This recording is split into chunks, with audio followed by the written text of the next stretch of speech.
हमारे उत्तर प्रदेश में एक भगवान के भक्त थे, उनका नाम था सूरध्वज। क्या नाम था?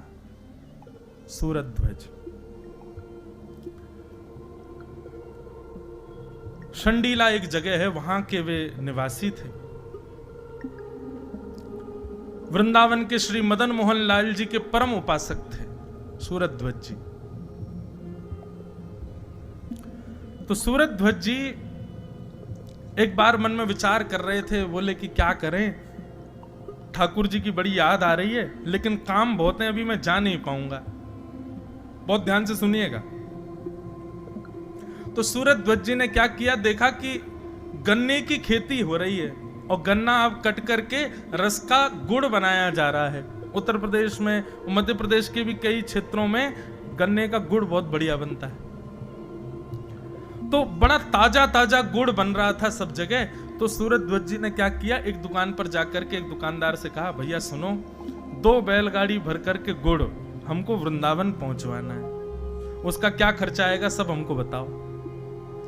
दुकानदार बोले महाराज, इतना सारा गुड़ आप संडीले से वृंदावन भेजोगे बैलगाड़ियों में भर करके, बहुत पैसा लगेगा। इससे बढ़िया तो किसी आदमी को धन देकर के, आधा धन देकर के आप वृंदावन भेज दो, वृंदावन में भी गुड़ मिलता है, वहीं से खरीद के ठाकुर जी को निवेदित कर देंगे। सूरध्वज जी बोले नहीं, मैं प्रेम करता हूं ठाकुर जी से, ठीक है कि गुड़ वहां भी मिलता है, लेकिन मैं वहां से भेजूंगा जहां मैं रहता हूं, यही तो प्रेम का स्वरूप है। मिठाइयां तो दुकानों पर मिलती हैं ठाकुर जी के लिए, लेकिन वास्तविकता बता रहे हैं, आप दुकानों से मिठाई खरीद के ठाकुर जी का भोग लगाने ले जाते हो, ठाकुर जी उसको देख करके कहते होंगे हाँ ठीक है लाओ धर दो, लेकिन जब अपने घर में स्वयं रसोई में बना करके लेके जाते होगे ना, ठाकुर जी मानो जैसे जीभ चाटते होंगे, बल्ला अल्लाह क्या भैया घर से बना के लाए हो। अपने प्रेम में अपनी वस्तु प्रदान की जाती है, अपनी समीप की वस्तु दी जाती है, भले ही उसमें फिर खर्चा कितना भी हो। सूरध्वज जी ने बढ़िया सुंदर गुड़ बैलगाड़ियों में धरवा करके भिजवाया और गुड़ की बैलगाड़ी पहुंची अर्धरात्रि में वृंदावन। और जैसे ही वृंदावन पहुंची, मदन मोहन जी के मंदिर के बाहर मंदिर बंद हो चुका था। पुजारियों ने कहा, बोले भैया सुबह तक प्रतीक्षा करो, सुबह मंदिर खुलेगा तब गुड़ भीतर जाएगा। लेकिन भीतर बैठे मदन मोहन लाल जी बेचैन हो गए, और जैसे ही पुजारी जी सोने के लिए गए, मुखिया जी शयन में गए, स्वप्न में श्री मदन मोहन लाल जी प्रकट हो गए और रोने लगे। मुखिया जी बोले, जय जय कहा भय हो, आप रो क्यों रहे हो, कोई पीड़ा? बोले ना है, मेरो बहुत जोर से गुड़ खावे को मन कर रहा है। बोले जय जय, अभी संडीले से गुड़ आए हैं आपके लिए, लेकिन सुबह तक ने प्रतीक्षा कर लो, अब तो रात्रि शयन को समय है गयो है, सुबह 4 बजे आपकी मंगला होगी, मंगला के बाद मैं पहले गुड़ को ही भोग लगाऊंगा, गुड़ की कोई बढ़िया सामग्री बना के आपको पवाऊंगा। मदन मोहन लाल जी स्वप्न में और जोर जोर से रोने लगे। बोले मैं 4 दिन से प्रतीक्षा कर रहे हो या गुड़ की, आज बिचारो जैसे तैसे यहाँ पहुंचो रात्रि में, अब तुम मुझसे और प्रतीक्षा करवे की कह रहे हो, तुम कह रहे हो सुबह तक और प्रतीक्षा करूं मैं। अगर तुम मेरे सच्चे प्रेमी हो तो अभी आओ, मंदिर खोलो, गुड़ भीतर लाके खीर बनाओ गुड़ की, मुझको अभी पवा। इसको कहते हैं रास, ये रस नहीं है। अपने भक्त की प्रेम स्थिति को ठाकुर जी स्वीकार करने के लिए लालायित हो, उसको रास कहते हैं।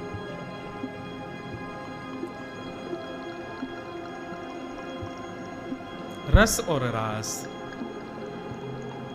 श्री सुखदेव जी महाराज वर्णन करते हैं कि ठाकुर जी के साथ गोपियां रास विहार करने को आतुर हैं, तब तो वो रस विहार कहलाता, लेकिन ये रास विहार इसलिए क्योंकि ठाकुर जी आतुर हैं गोपियों के साथ रास नृत्य करने के लिए, उनसे मिलने के लिए। गोपियां आतुर होती तो रस विहार कहलाता, लेकिन ठाकुर जी आतुर हैं इसलिए रास विहार। रस और रास में ये अंतर है।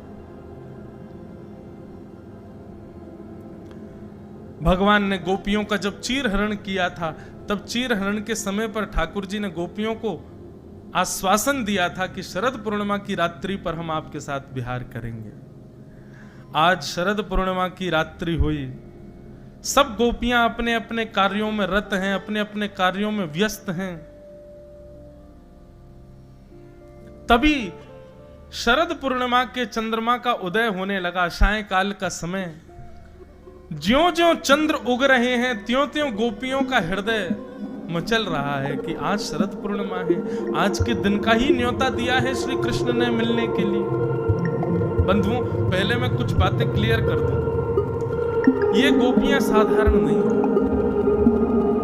श्रुति रूपा, स्मृति रूपा, वेद जन्या गोपियां हैं। ये कोई सामान्य स्त्रियां नहीं है। ये ठाकुर जी की प्रतीक्षा वर्षों से कर रही हैं, युगों से कर रही हैं।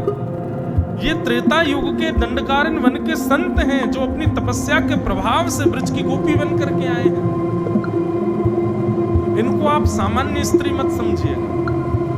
रास लीला को कहीं भी कामजन्य लीला मत समझिएगा, बहुत बड़ा अपराध लगेगा नहीं। और ये अपराध प्रकट ना हो उसके लिए बहुत ध्यान पूर्वक और निष्काम भाव से इस संपूर्ण व्यवस्था को सुनिएगा। ठाकुर जी के साथ रास विहार करने वाली जितनी भी गोपियां हैं, उन गोपियों की आयु 6 वर्ष से लेकर के 120 वर्ष तक है। मतलब ठाकुर जी के रास विहार में 6 वर्ष की भी गोपी है और बिना दांत वाली अम्मा भी गोपी है। और ठाकुर जी जितने प्रेम से 6 वर्ष की गोपी के संग नृत्य कर रहे हैं, उतने ही प्रेम से एक बूढ़ी माता जी के साथ भी नृत्य कर रहे हैं। सब गोपियां प्रेम आतुर, तो ये सामान्य नहीं है। सब गोपियां अपने अपने घरों में बैठी हैं। तभी शरद पूर्णिमा का चंद्रमा उदित हुआ। ठाकुर जी वन में गए और कदम्ब वृक्ष के नीचे बैठ करके जैसे ही अपनी वंशी को अपने अधरों पर रख करके प्राण पिरोए, बाजने लगी वंशी वृंदावन में। और वंशी का नाद जैसे ही ब्रज की गोपियों के कर्ण रंध्र में पड़ा, दौड़ने लगी, भागने लगी गोपियां श्री कृष्ण से मिलने के।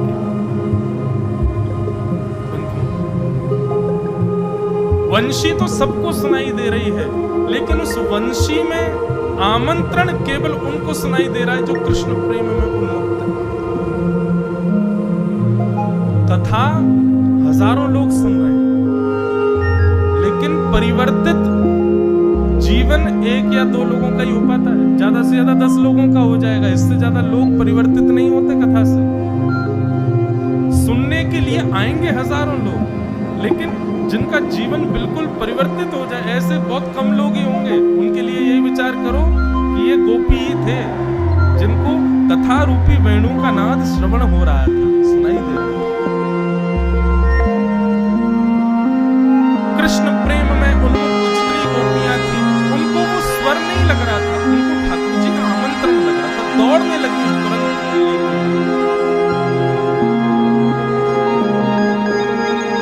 ऐसा नहीं कि गोपियां व्यवस्थाएं करके दौड़ी हैं, जैसी व्यवस्था अवस्था में थी वैसे ही गई है कृष्ण की।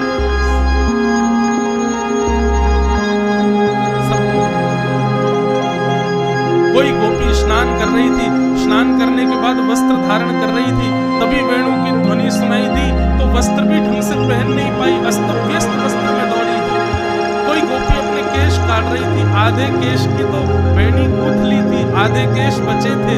जैसे ही गूंथने लगी तुरंत वेणु का नाद सुनाई दिया, तो आधे केश की चोटी बनी है, आधे खुले, दौड़ी कृष्ण से मिलने के लिए। अंज लोचने, कोई अपने आंख में काजल लगा रही है, एक आंख में काजल लगाए दूसरी में लगाना चाहती है, लेकिन तभी वेणु की ध्वनि सुनाई दी, तुरंत दौड़ी कृष्ण से मिलने के लिए, एक ही आंख में काजल लगाए। कोई गोपी अपना श्रृंगार कर रही थी, तभी वेणु की ध्वनि सुनाई दी, तो आंखों वाली वस्तु होठों में लगा ली, होठों वाली आंखों में लगा ली, दौड़ी कृष्ण से मिलने। कहने का अभिप्राय क्या है? ये गोपियां इस बात को जानती हैं कि श्रृंगार प्रधान नहीं है कृष्ण की प्राप्ति। ये गोपियां इस बात को जानती हैं कि कृष्ण कभी रूप नहीं देखते कि हम दिख कैसे रही हैं, हमारी अवस्था कैसी है, हमारा स्वरूप कैसा है। ये तो संसार के लोगों की इच्छा है, ठाकुर जी की ऐसी इच्छा नहीं। वे तो केवल हृदय देखते हैं, वे तो केवल आपका गुण स्वभाव देखते हैं, आपका श्रृंगार नहीं देखते। क्योंकि ये गोपियां जानती हैं कि श्रृंगार देखते तो पूतना बहुत सुंदर बन के आई थी, उस पर सब मोहित हो गए थे, लेकिन कृष्ण ने तो देखा भी नहीं उसको। तो कोई भी गोपी इतना भी विचार नहीं कर रही कि मैं व्यवस्था तो कर लूं, जैसी है वैसी जा रही है।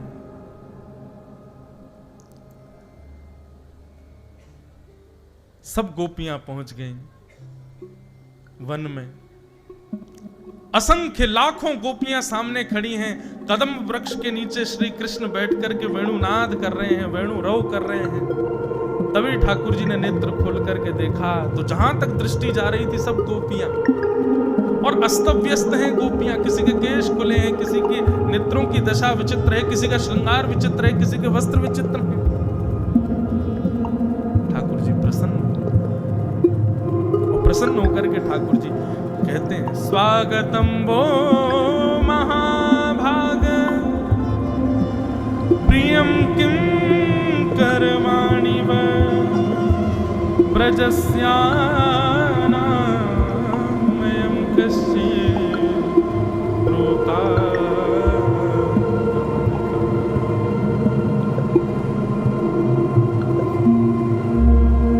सब गोपियां खड़ी हैं और ठाकुर जी कह रहे हैं, स्वागतम स्वागतम स्वागतम, आइए आइए आइए, आप सबका स्वागत है। वृतागमन कारणम, आप सबके आने का कारण जान सकता हूं?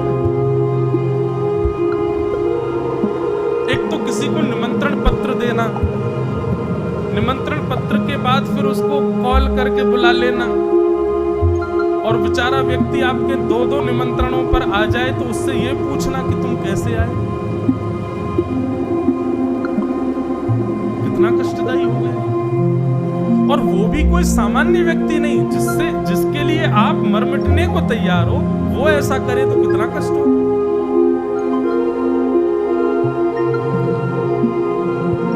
वो तो बढ़िया हुआ कि ये गोपियां आजकल की नहीं थी, नहीं ठाकुर जी को बता देती। एक तो चीर हरण के समय हमको कहा कि हम शरद पूर्णिमा पे मिलेंगे, उसके बाद भी गोपियां बोली शरद पूर्णिमा का चंद्रमा प्रकट हो रहा था, तब भी हम नहीं जा रही थी, अपने अपने कार्यों में रत थी। वंशी बजाई, वेणु बजा करके हमारे कान में आकर के स्वर घोल करके कह रहे हैं कि जल्दी आओ, मैं तुम्हारी प्रतीक्षा कर रहा हूं। और जब हम सब काम छोड़ के चली आ रही हैं, यहाँ आकर के खड़ी हो गई, लोक लाज छोड़ के आ गई, पति परिवार छोड़ के आ गई, अपने बच्चों को छोड़ के आ गई, ये भी विचार नहीं कर रही है कि लौट के जाएंगी तो क्या होगा हाल। और ये कह रहे हैं वृतागमन कारण, अपने आने का कारण बताओ। अच्छा एक बात बंधुओं पुष्ट करो, आजकल ये पुष्ट करनी पड़ती है, कलयुग चल रहा है ना, 2 मिनट में संशय करते हैं लोग। तो ठाकुर जी की जो रास लीला है या इस प्रकार की जितनी भी लीलाएं हैं, इन सब में शुकाचार्य जी वर्णन करते हैं योग मायाम उपाश्रिता। ये जितनी भी गोपियां ठाकुर जी के पास गई हैं, और यहाँ वर्णन आता 6 महीने तक ठाकुर जी रास प्यार करते रहे, तो 6 महीने तक पति बच्चे परिवार खानदान ये सब ऐसे ही पड़े थे, इनको जरा भी नहीं लगा हमारी बहू बेटियां सब कहां चली गई। योग माया, योग माया कहते हैं वैष्णो देवी, योग माया कहते हैं हमारी जितनी भी जगत जननी दुर्गा मैया आदि जितनी जिनकी हम आराधना करते हैं, ये सब योग माया है। ठाकुर जी के रास बिहार में जब गोपियां पहुंची, तब योग माया गोपियों का रूप धारण करके ब्रज में चली। बच्चों को लग रहा था हमारी माँ तो संग गई, परिवार के लोगों को लग रहा था हमारी बहू तो घर पे ही, कोई अलग तो। लोगों के मन में ये भी प्रश्न आ सकता है, महाराज जी ये आवश्यकता थी क्या रास बिहार की? ठाकुर जी को पता तो था कलयुग आने वाला है, 2 मिनट में लोग प्रश्न उठाएंगे। दंड कारण बन के संग नहीं। भगवान श्री राम जब रावण को मार करके वापस लौट रहे थे, तब हनुमान जी निवेदन करते हैं, बोले प्रभु दंड कारण बन के असंख्य संत आपका दर्शन करना चाहते हैं। राम जी बोले देखो 14 वर्ष आज पूरे हो गए, सूर्यास्त से पहले अगर मैं अयोध्या नहीं पहुंचा तो मेरा छोटा भाई भरत अपने प्राण त्याग दे। आप इन संतों से प्रार्थना कर दो, ये ब्रज का स्मरण करके इतना भजन करें कि जब इनके प्राण निकलेंगे ना, तो ये अगला जन्म इनका ब्रज में ही होगा, और ब्रज में भी तब होगा जब मेरा अवतरण होने वाला होगा। ये मेरा आशीष है। अभी तो ये केवल मेरा दर्शन कर पाएंगे, लेकिन ब्रज में मैं आपको, इनको मेरी तरफ से आश्वासन कर देना, ब्रज में जैसे प्रियतमा और प्रियतम रहते हैं वैसा आस्वादन इनको होगा। अभी तो ये संत केवल मुझे प्रणाम कर पाएंगे, लेकिन द्वापर में जब मैं कृष्ण बनूंगा और ये गोपी बनेंगे, तो इनके गले में गलवैयां डाल करके खूब रास विहार करेंगे। तो इसलिए ये वर्षों की प्रतीक्षा की पूर्णता है रास विहार। ठाकुर जी बोले ब्रूतागमन कारण, आने का कारण बताओ। गोपियां अपने पैर के अंगूठे से जमीन कुरेद रही हैं, क्रोध में भर करके। और ठाकुर जी यहां पर पतिव्रता नारी के लक्षण बता रहे हैं। 10 श्लोकों में ठाकुर जी ने यह बताया पतिव्रता नारी किसको कहते हैं। बोले राम राम राम राम, कितना बड़ा अपराध किया तुमने, अपने पतियों को छोड़ आई, अपने बच्चों को छोड़े आई। अरे तुम में से कितनियों के तो नाती नाती भी हो गए हैं, और तुम उस अवस्था में सबको छोड़ के यहाँ अर्धरात्रि में चली आई हो। कितना बड़ा पाप किया तुम लोगों ने। गोपियां खड़े खड़े सुन रही हैं, कुछ नहीं कह रही। गोपियां गरीब बोलते जाओ। ठाकुर जी कहते हैं भर्तु शुश्रूषणम स्त्रीणाम परो धर्मो यमायया तद्बंधूनाम च कल्याणम प्रजानाम चानुपोषणम। बोले पतिव्रता नारी का धर्म पता है आपको? गोपियां बोली आप ही बताओ। बोले एक पतिव्रता नारी थी, उसका पति अग्निहोत्र करता था। पति के अग्निहोत्र के बाद पति थकान के कारण सो गया, पत्नी पंखा चल रही थी, और उसी समय उनका छोटा सा बालक अग्निकुंड की ओर जा रहा था। अब पत्नी की गोद में पति सो रहा था, सर रख करके। पत्नी ने सोचा उठ करके बचाने जाऊंगी तो पति की नींद खुलेगी, मेरा पातिव्रत धर्म टूटेगा, लेकिन बालक को नहीं बचाऊंगी तो वो तो अग्नि में गिर जाएगा। लेकिन उस पत्नी पतिव्रता स्त्री ने क्या किया, तुरंत अग्निदेव का स्मरण किया और कहा यदि मैंने अपने पति की सच्चे हृदय से सेवा की हो, इनके अतिरिक्त किसी के प्रति मेरा भाव उत्पन्न ना हुआ हो, मेरे पातिव्रत धर्म के फलस्वरूप आप मेरे बालक की रक्षा करना अग्निदेव। गोपियां बोली फिर क्या हुआ? ठाकुर जी बोले फिर क्या, बालक अग्निकुंड में गिरा। थोड़ी देर बाद जब पति की नींद खुली तो दोनों दौड़ करके गए, अग्निकुंड में देखा तो जो जलते हुए अंगार थे वो पुष्प बन गए और उनके बीच में बालक खेल रहे थे। ये पतिव्रता नारी का धर्म है। एक कथा और पतिव्रता नारी, बहुत अच्छी और बड़ी अनसुनी कथा। रावण जब पूरे विश्व पे दिग्विजय प्राप्त कर चुका था, देवताओं को भी हरा दिया रावण ने अपने बल के आगे। एक दिन रावण अपनी सभा में बैठा अपने जंघा को थापते हुए कह रहा था, मुझे लगता है पूरे त्रिलोक में 14 भुवन में मुझसे ज्यादा बलशाली कोई नहीं, मैंने सबको जीता। तब उनके सभा में एक व्यक्ति बुजुर्ग सा आया और आकर के कहा, आप निश्चित ही बलशाली हैं, हम आपसे प्रार्थना करना चाहेंगे, कभी अवध नरेश महाराज रघु के यहाँ मत जाइए। भगवान श्री राम जिस वंश में प्रकट हुए, रघुवंश, वो रघु महाराज। ये तब की बात है जब रघु महाराज विराजते थे अवध में। तो व्यक्ति ने कहा महाराज आप निश्चित ही पूरे विश्व को जीत चुके हैं, लेकिन आप कभी भूल करके अवध की तरफ मत जाइएगा, अयोध्या के राजा रघु के सामने मत जाइएगा। रावण बोला आपने मुझे ललकारा, मुझे चेता दिया, अब तो मैं जाऊंगा। बोले महाराज मैं फिर हाथ जोड़ के प्रार्थना करूं, मत जाइए, ये बहुत बलशाली है। अरे मैंने सबको हरा दिया, इंद्र आदि कुबेर आदि सब हारे पड़े मुझसे, ये रघु क्या चीज बोलेगी, इसके लिए हम आपसे बस प्रार्थना करेंगे, आप एक बार विद्यार्थी बन के देखने जाओ, फिर आपको लगे कि हाँ मैं युद्ध कर सकता हूँ तो करता हूँ। रावण विद्यार्थी बनकर के रघु महाराज संध्या करते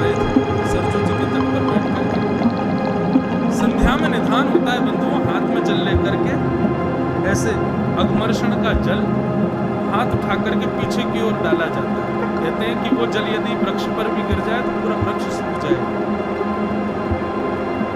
इतना बलशाली होता है अगमर्षण का जल। तो महाराज रघु जब अगमर्षण का जल सिद्ध कर रहे थे, उसी समय उनके चिंतन में आया कि दक्षिण भारत के किसी ब्राह्मण के यहाँ एक गौ माता बंधी हुई है और उस गौ माता पर एक शेर आक्रमण कर रहा है और वो ब्राह्मण त्राहिमाम करके रक्षमाम रक्षमाम करके चिल्ला रहा है, कोई रक्षा करो, कोई रक्षा करो।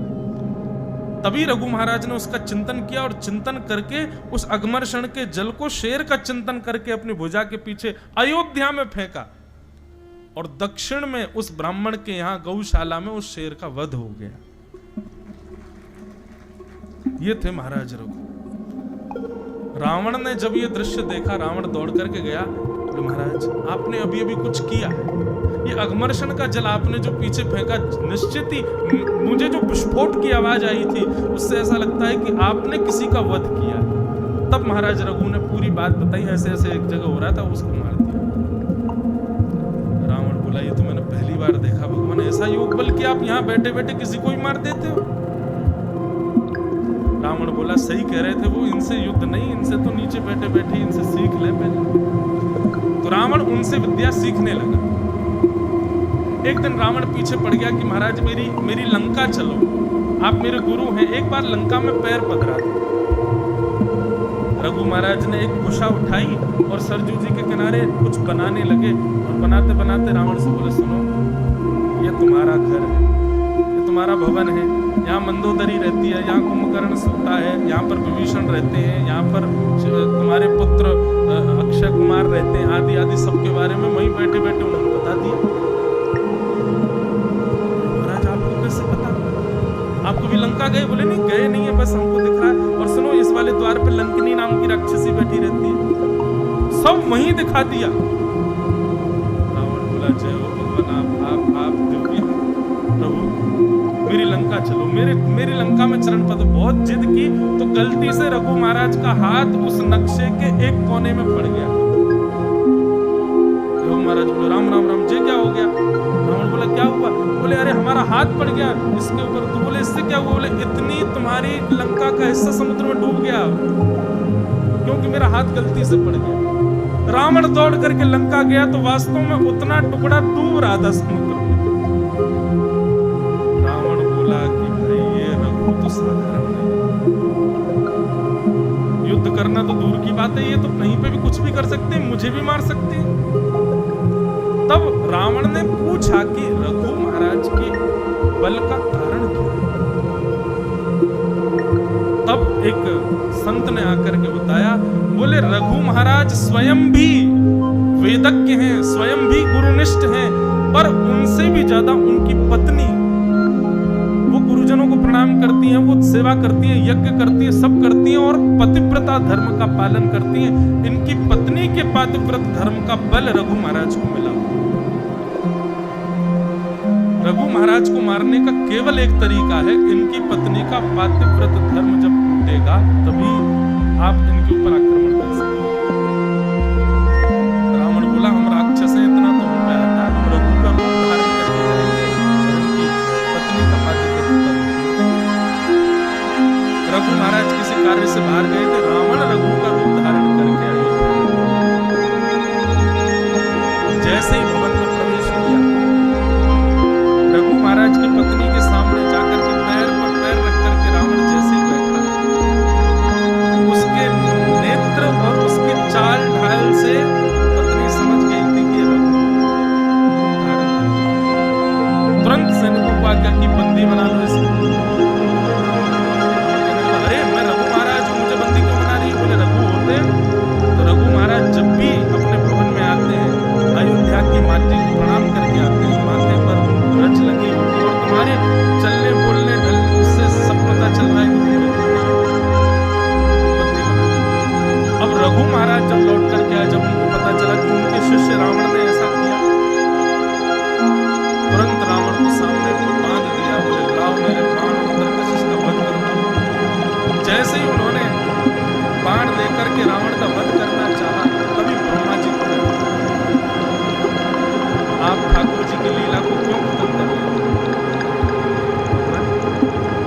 आपकी भक्ति और आपकी गृहिणी की भक्ति से ठाकुर जी इतने प्रसन्न हैं कि उन्होंने वचन दिया है कि त्रेता में मेरा जो अवतार होगा मैं रघु महाराज के वंश में ही आऊंगा।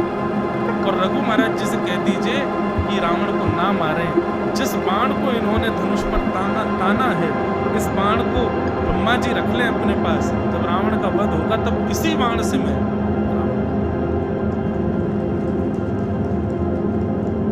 फिर आगे लंबी कथा है। राम जी जब रावण को मारने के लिए गए, खूब बाण मारे, नहीं मरा।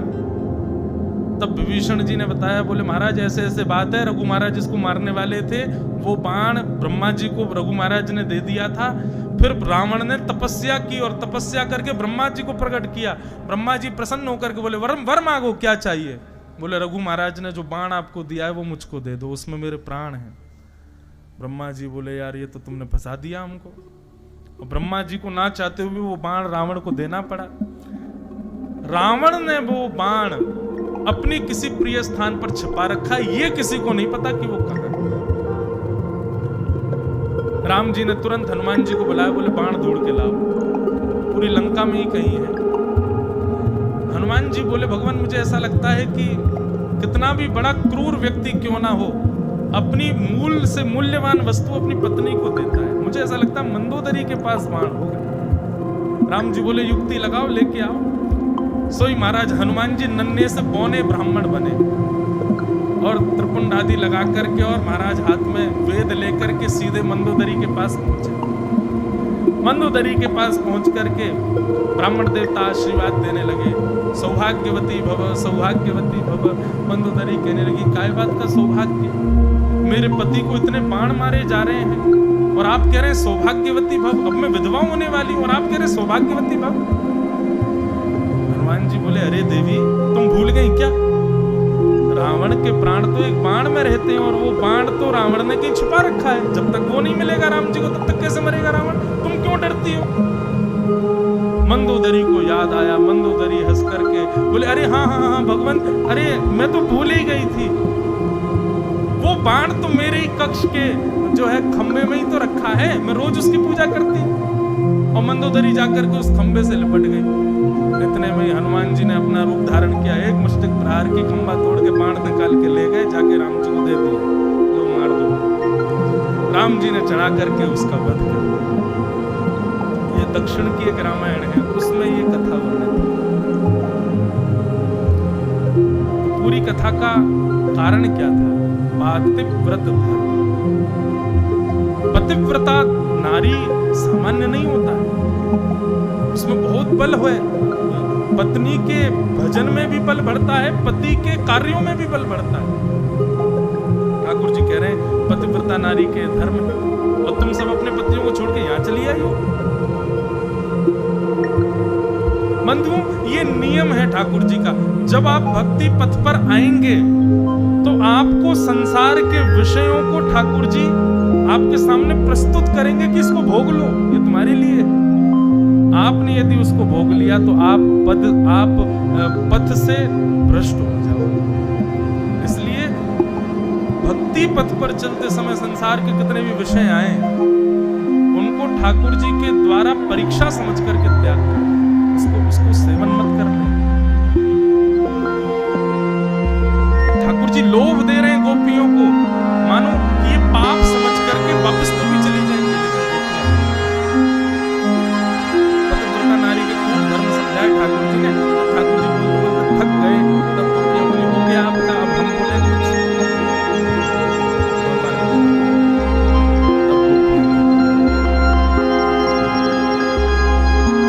चित्तम सुखेन भवता पहतं गृहेषु यन्ने विशत्युत करावपि कृत्ये पादौ पदं न चलतस्तव पादमूला यां कथं व्रजमथो करवा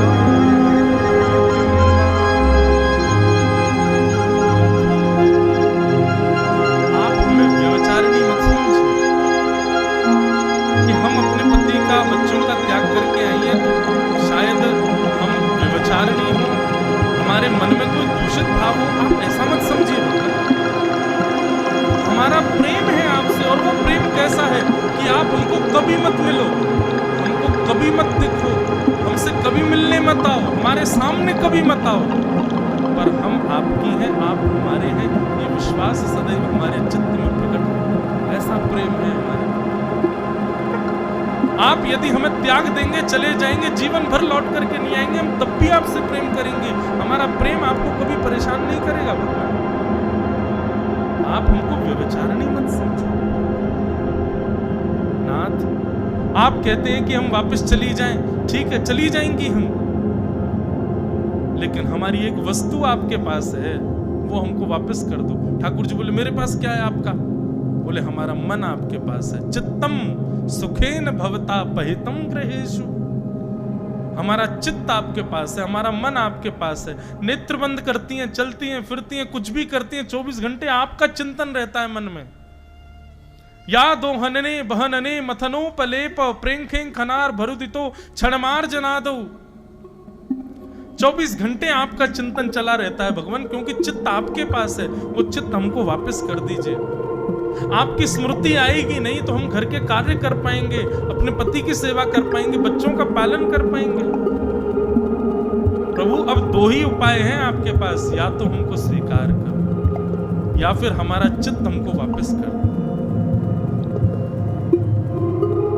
जब गोपियों ने ये बात कही कि हमारा चित्त आपके पास है, ठाकुर जी प्रसन्न बोले यही इसी वस्तु का ही उपभोगी हूं, मुझे और कुछ नहीं चाहिए, बस चित्त चाहिए, आपका प्रेम चाहिए, आपका भाव चाहिए, और उसके अतिरिक्त आप जो कुछ भी देते हैं उसकी आवश्यकता मुझे नहीं। और जब गोपियों ने इस बात को प्रमाणित कर दिया कि हमने अपना चित्त आपको दिया है, ठाकुर जी बोले अब मैं आपको स्वीकार करूं। एक कथा यहां पर गोपियों ने भी पतिव्रता नारी की सुनाई। क्या कथा? गोपियां बोली ठाकुर जी आपने पतिव्रता नारी की एक कथा सुनाई, हम भी एक कथा सुनाए। भगवान बोले सुना। बोले पतिव्रता नारी थी, उसके पति के ब्याह के बाद कहीं विदेश में नौकरी लगी, वो विदेश चला गया। पत्नी बोली तुम्हारे बिना मैं कैसे रहूं? तो पत्नी को अपनी जैसी एक आकृति, एक मूर्ति देके चला गया। बोले जब तक मैं ना हूं इस मूर्ति को ही मेरा रूप मानो और इसी के साथ रहो। 5 वर्ष बाद, 5 वर्ष तक वो कन्या उस मूर्ति को ही पति मान के रहती है। 5 वर्ष बाद जब असली पति द्वार पर आया, गेट खटखटाने लगा, ठाकुर जी बताओ अब उसको क्या करना चाहिए? वो मूर्ति वाले पति के पास बैठी है, उसका त्याग कर दे, द्वार खोले, या फिर असली पति जो द्वार पर खड़ा उसको खड़ा रहने दे? 5 वर्षों से जो पति साथ है उसी के साथ रहे, क्या करना चाहिए बताओ? ठाकुर जी बोले भाई जब असली पति द्वार पर खड़ा है तो तुरंत उठ करके जाना चाहिए, द्वार खोलना चाहिए, मूर्ति वाले पति का त्याग करना चाहिए। गोपियां बोली आपके उत्तर में ही हमारे संशय की निवृत्ति है। नाथ आप वो पति हैं जो सदा से हमारे, लेकिन कुछ दिनों के लिए संसार के निर्माण में इतने व्यस्त थे कि हमें मूर्ति वाले पति दे दिए। अब उनके साथ हम रह रही हैं, सब क्रिया कर रही हैं, लेकिन जब आज कृपा करके आप प्रत्यक्ष हमें दिख गए हो, मिल गए हो, हमारे सामने आ गए हो, हमारी भक्ति की कृपा से, हमारी साधना के बल पर आप जब हमें पुनर्प्राप्त हो गए हो, तो हम क्यों उसके साथ हैं? हम तो आपके संग रहेंगे, आप ही सर्वस्व। क्यों? क्योंकि आपके मिलन के बाद वो पति नहीं है, वह भी एक पत्नी है और उसके पति भी आप जगत पति हैं।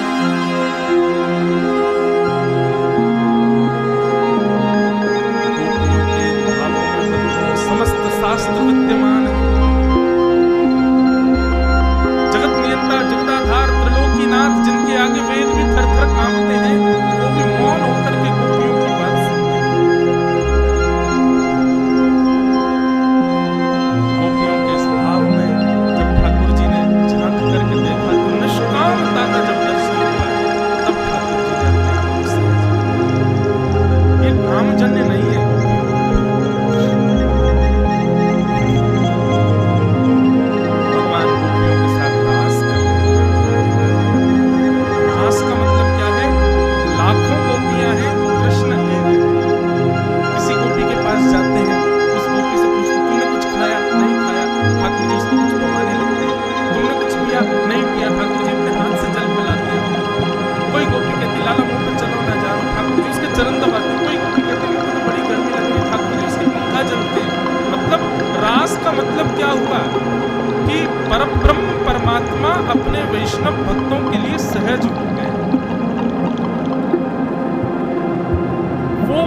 लीला करने लगे जो हम कभी सोच भी नहीं सकते कि परमात्मा करेगा।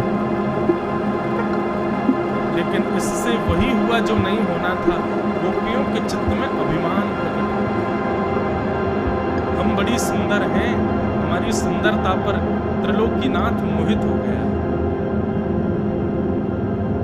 ये प्रसंग जब बंधुओं कथा में आता है ना, तब मेरे को एक बात की संतुष्टि होती है। शायद इसीलिए हमारे सेवा के ठाकुर जी कभी बोलते नहीं, हमारी सेवा के ठाकुर जी चलते नहीं, हमारी सेवा के ठाकुर जी लीलाएं करते हैं लेकिन छुप छुप के करते हैं। क्यों? क्योंकि अगर उन्होंने प्रकट लीला कर दी तो हमको अभिमान हो जाएगा। ठाकुर जी हमारी मान की रक्षा के लिए मूर्तिवंत खड़े रहते हैं, लीला नहीं करते। क्यों? बोले काउदाना यो से यो है गए हो तो ये पूरे नगर में ढिंडोरा पीटी आवेगो। मेरे ठाकुर जी तो ऐसे हो गए।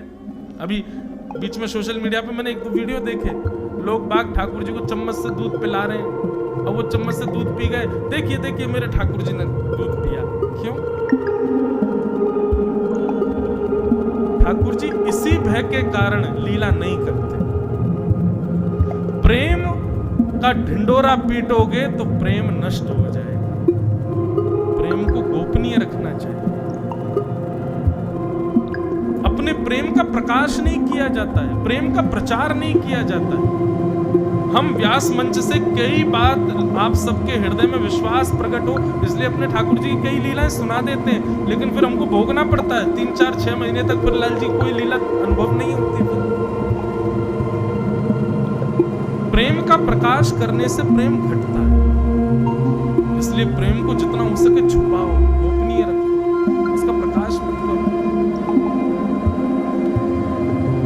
अपने लाल जी से नित्य प्रार्थना किया करो, मुझे नहीं होगा अभिमान, मैं किसी को नहीं बताऊंगा, कहीं ढिंडोरा नहीं पीटूंगा, आप कुछ करो। नित्य प्रार्थना करो, 6-7 महीने तक पीछे पड़े रहो, तब कोई लीला तो ठाकुर जी करे। लेकिन फिर विश्वास हमको आप वचन देना कि अभिमान नहीं करो, उसका प्रकाश मत कर देना, उसको गोपनीय रखना।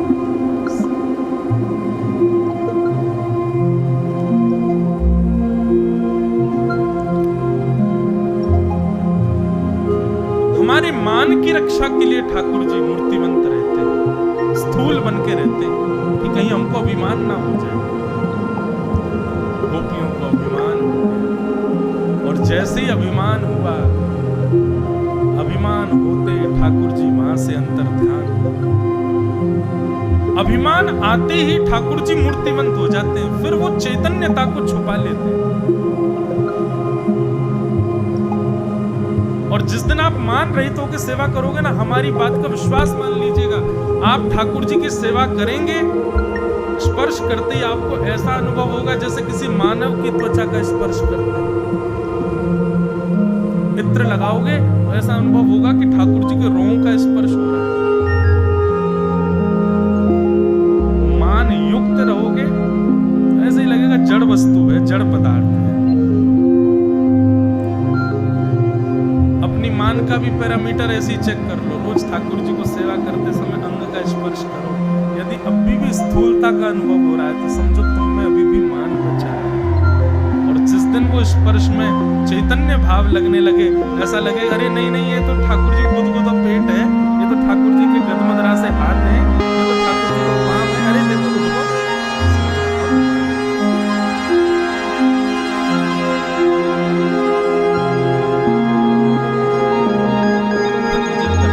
अच्छा एक बात, खूब प्रयास कर रहे हैं फिर भी ठाकुर जी का स्थूलता का ये अनुभव हो रहा है, इसका मतलब मान है, तो क्या करें? तब मान के नाश के लिए श्री जी की शरण, किशोरी जी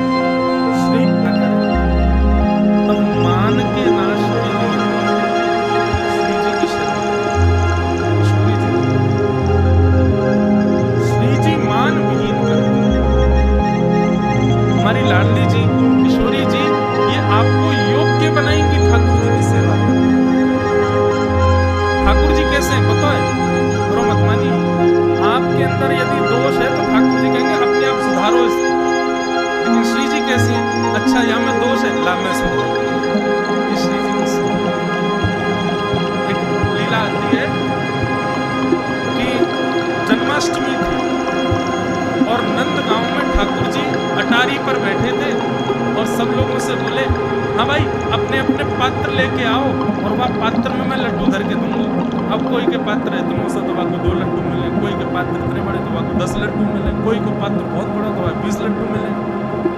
श्री जी आई, ठाकुर जी को जन्माष्टमी की बधाई दे दी।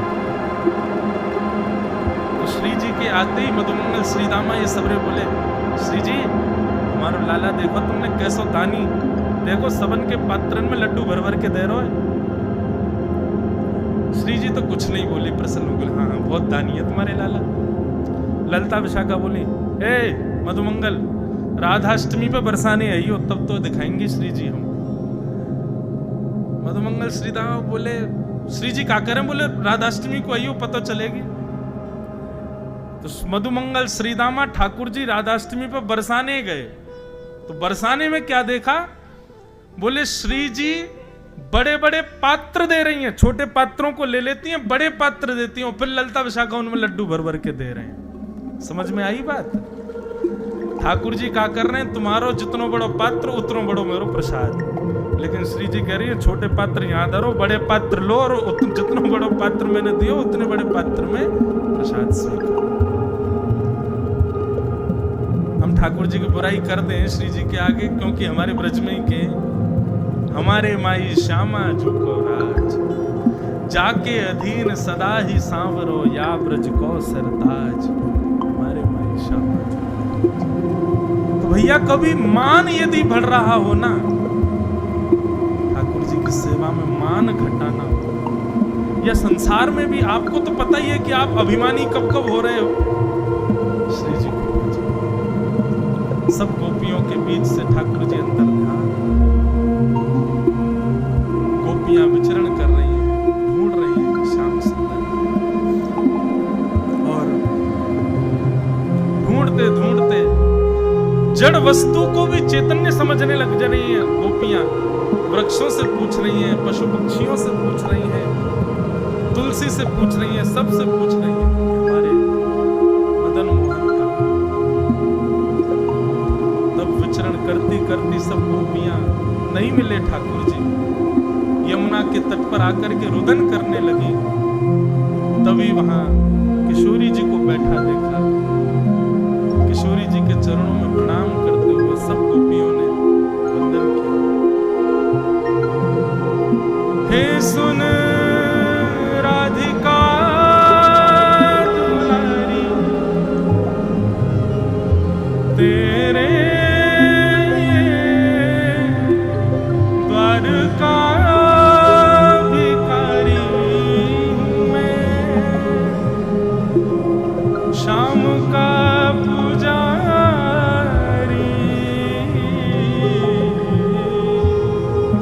पीड़ा है हमारी, हमें श्याम ना मिला, हमें श्याम ना मिला, हमें श्याम ना मिला।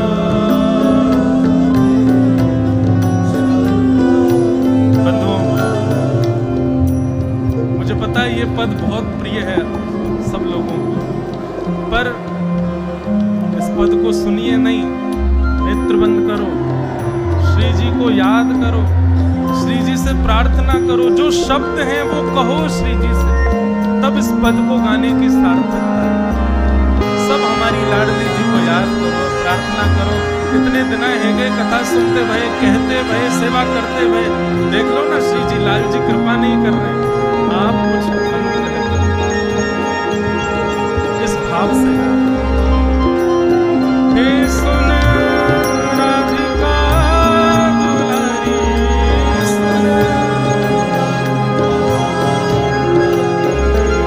तेरे द्वारका भिखारी, तेरे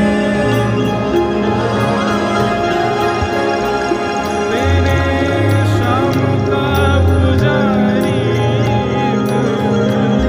पीड़ा है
कभी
सीधे भी ठाकुर जी मिलेंगे, लेकिन प्रयासरत हमको होना पड़ेगा। लेकिन जब श्री जी की कृपा में, उनकी छत्र छाया में जब पहुंच जाते हैं, तो श्री जी मातृवत होकर के, आचार्यवत होकर के हमको योग्य बनाते हैं। गोपियां सब वंदन करने लगी, प्रार्थना करने लगी किशोरी जी से। तब मुझे ऐसा लगता है बंधुओं कि ये गोपी गीत जो गोपियों ने गाया है, ये किशोरी जी की कृपा से ही गोपियों के हृदय में प्रकट हुआ है। मान रहित गोपियों के हृदय में ये भाव श्री जी के अनुग्रह से ही प्रकट हुआ है। गोपियों ने गोपी गीत गाया। हम 2-3 श्लोक गोपी गीत के गा लें, उसके बाद फिर ठाकुर जी प्रकट होंगे महाराज। जयते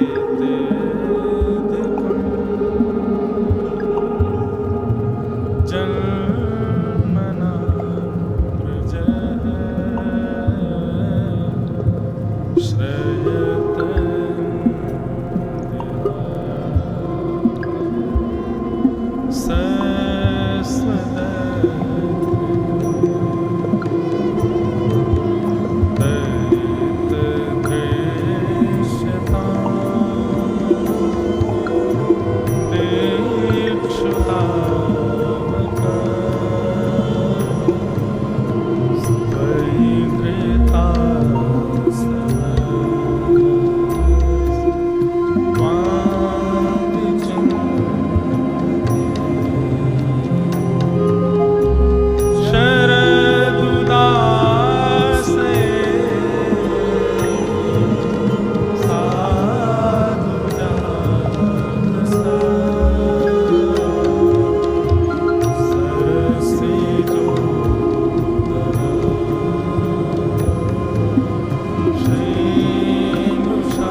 स्वस्वरम राजन कृष्ण दर्शन लालसा।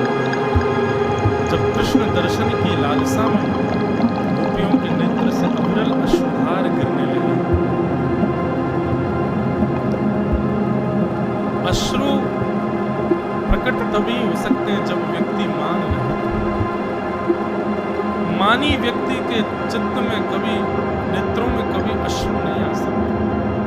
अभिमानी व्यक्ति रोता नहीं, मान रहित व्यक्ति ही रुदन करता है, और वो भी कृष्ण भक्ति का रुदन। संसार के किसी संबंध में रुदन हो जाए ये मानी व्यक्ति कर सकता है, लेकिन कृष्ण भक्ति में प्रेमाश्रु प्रकट होना ये तो तभी होगा जब भक्त मान रहित हो सकता है। सब गोपियां रुदन करने लगे, कृष्ण विरह में व्याकुल हो गए, और जैसे ही गोपियों के नेत्रों से अश्रु प्रवाह प्रारंभ हुआ, तासामाभिर्भूत सौरी स्मयमाय मुखाम्बुज पीतांबरधर सृग्वे साक्षान् मन्मथ मन्मथ।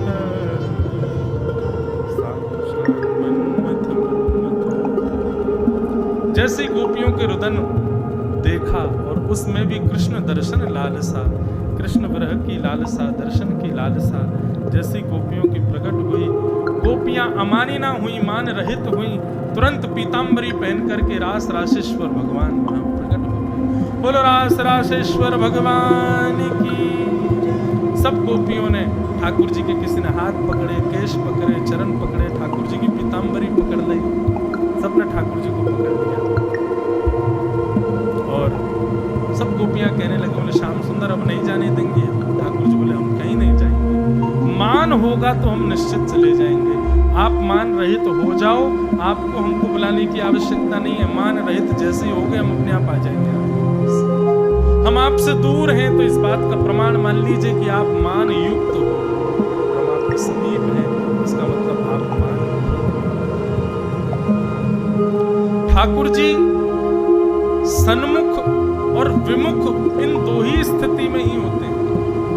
या तो वैष्णव अपराध कर दो तो ठाकुर जी विमुख हो जाएंगे, या फिर आप मानी हो जाओ, अपने किसी क्रिया का, अपने किसी कर्म का अभिमान आपके भीतर आ जाए तो ठाकुर जी विमुख हो जाएंगे। कभी किसी वैष्णव का अपराध मत करो और मान रहित रहो, ठाकुर जी सदा आपके सम्मुख रहेंगे। गोपियां सब कहने लगे ठाकुर जी अब नहीं जाने देंगे। भगवान बोले हम जाएंगे भी नहीं, अब आप मान रहित हो गई हो। तो जितनी गोपी उतने ठाकुर जी ने रूप धारण कर लिए। पहले तो रास हुआ, अब ठाकुर जी महारास कर रहे। जैसे ठाकुर जी ने महाराज की योजना बनाई, इतने में ही महाकाल उज्जैन में बैठे हुए महाकालेश्वर भगवान विचलित हो गए। बोले ठाकुर जी महाराज कर रहे हैं और हम यहीं बैठे बैठे अपने ऊपर अभिषेक करवाते रहे, ऐसा कैसे काम चले। सोई महादेव दौड़े सीधे वृंदावन की ओर। जैसे ही वृंदावन में प्रवेश करने लगे, गोपियों ने मार्ग रोक दिया। बोले कहाँ घुसे जा रहे हैं भगवान? बोले रास विहार हो रहा है, रास करने जा रहे हैं ठाकुर जी के साथ। बोले भीतर रास विहार में एक ही पुरुष अलाव है, श्री कृष्ण, उसके अलावा सब गोपी हैं यहाँ पर। आपको भीतर जाना है तो आपको भी गोपी रूप धारण करना पड़ेगा। महादेव ने तुरंत अपना कमंडल आगे करके भिक्षा याचना करते हुए अन्नपूर्णा मैया को प्रकट किया। अन्नपूर्णा मैया अन्न सामग्री लेके प्रकट हुई। महादेव बोले अन्न नहीं, आज तो आप अपना श्रृंगार दे दो। और माँ अन्नपूर्णा ने अपना श्रृंगार महादेव को प्रदान किया। ये बढ़िया नाच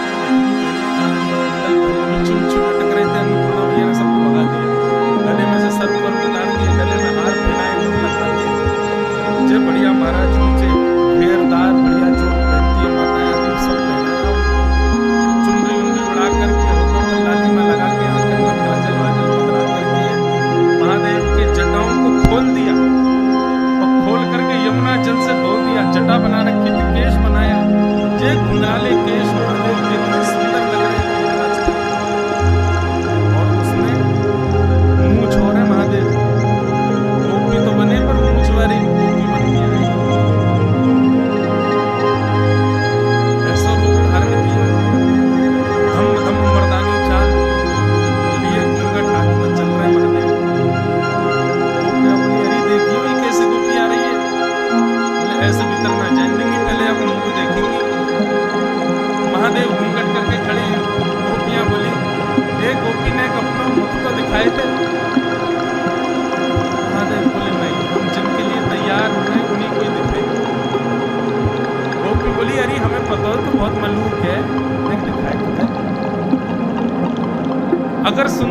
तो ही भीतर जान देंगे, ने को कोई कमी लगी तो यहीं रोक देंगे। महादेव बोले वैसे तो बात यह है कि अगर हमने घूंघट ऊपर कर लिया ना तो तुम सब मूर्छित हो जाओगी, रोकने वाला बचेगा ही नहीं। हमारा रूप ऐसा है कि उसको वही देख सकता है जो भीतर नृत्य कर रहा है, आप नहीं देख पाओगे। गोपियां बोली नहीं, मुख तो दिखाना पड़ेगा। जैसे ही महादेव ने नेक घूंघट ऊपर कियो महाराज, ये सुंदर महादेव के घुंघराले केश, कटाक्ष नेत्र, तीसरो नेत्र फड़फड़ा रहा है महाराज। जैसे ही श्याम सुंदर आए तुरंत नेत्र खोल के दर्शन कर लें। मूछन में इत्र लगो है, होठन में लालिमा लगी है, ये बढ़िया सुंदर सुंदर कड़ूला पहने, नीचे पाजे करधनी डाले महादेव गोपी बन के खड़े। ऐसा रूप कभी किसी ने ना सोचा था ना देखा था। गोपियां वहीं मूर्छित हो गई।